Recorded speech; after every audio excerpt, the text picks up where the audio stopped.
जिन लोगों को सीधा रास्ता मालूम हो गया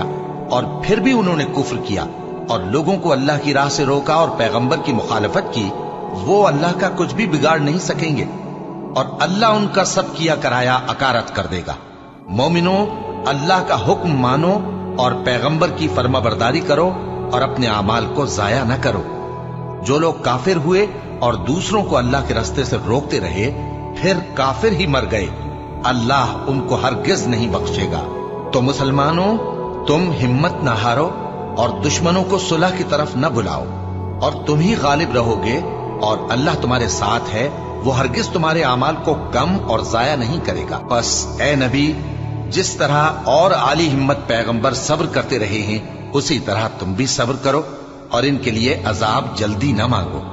जिस दिन ये उस चीज को देखेंगे जिसका इनसे वादा किया जाता है तो ये ख्याल करेंगे कि गोया दुनिया में रहे ही न थे मगर